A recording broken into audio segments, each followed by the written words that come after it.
Hello, Sir Chris. Kumusta po? Redmond Tax Raymond here. So, ito sir, testingin lang natin yung unit na order nyo.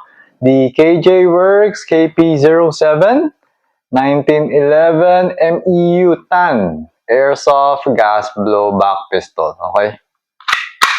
So, yan sir. Okay.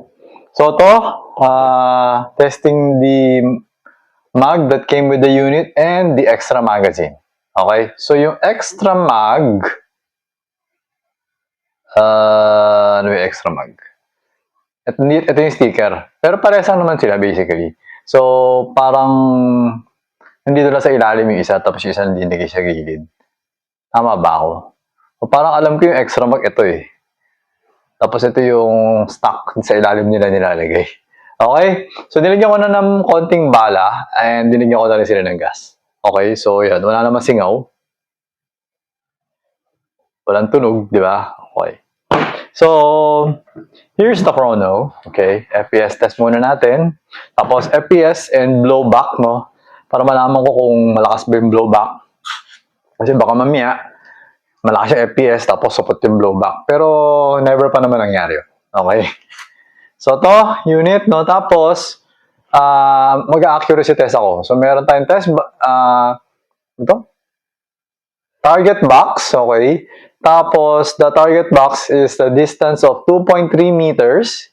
Tapos, yung target size, yung bilog na binabaril ko is 2 inches in diameter, okay? If you want to, send ko na lang pala sa yung picture ng box after natin siya barilin para alam mo yung accuracy, okay?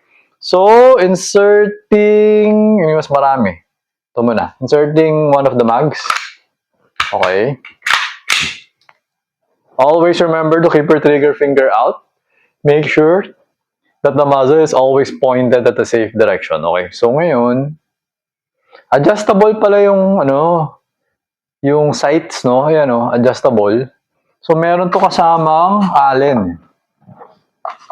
Yan. So, pero alam ko, zero na ni KJ Works to. Naka-zero na to kung hindi nagkakamali. Okay.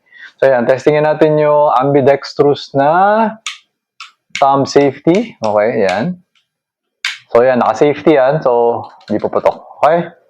So, yan. Baba na natin. Alright. So, to. Firing. Okay. 335. 330. Actually, sobrang lamig ngayon. So, kapag hindi masyado malamig, siguro nasa 340 yan eh. Or 345, parang gano'n. Ngayon, sobrang lamig. So, 327. 321. Okay. Okay na yan. Okay naman. Na yung blowback niya. Okay. So, ngayon, meron pa pala ako isang magazine, no? So, FPS test natin mamaya. So, ngayon naman, mag-accuracy test naman tayo. So, I'm going to shoot at the target.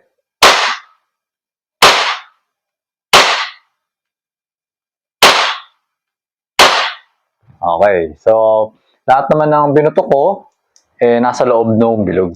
Okay. So, ayan, nag-open na yung slide. Removing the magazine or pressing the mag release. Ayan, wala nang bala. Okay. So, ngayon naman, yung isang magazine. Okay, so FPS test lang muna natin.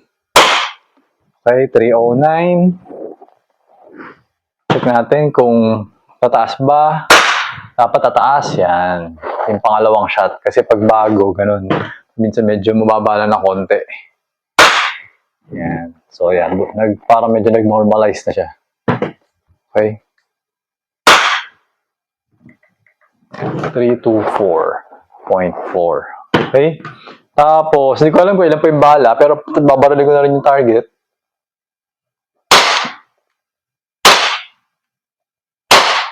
Okay, as usual, ganun pa rin. Nasa gitna yung mga tama sa loob. Okay? So, yan, nag-open na yung slide. Pressing the mag release, wala nang bala. Okay? So, ayun sir, okay na tong unit nyo. So, I'm going to pack this now. And then, dadalhin ko siya sa courier tomorrow para process ng delivery papunta sa inyo. Okay? So, ayun sir, thank you for your order. Until next transaction po, always remember to stay safe, stay great, be good, and be thankful always. God bless po sir. Bye-bye.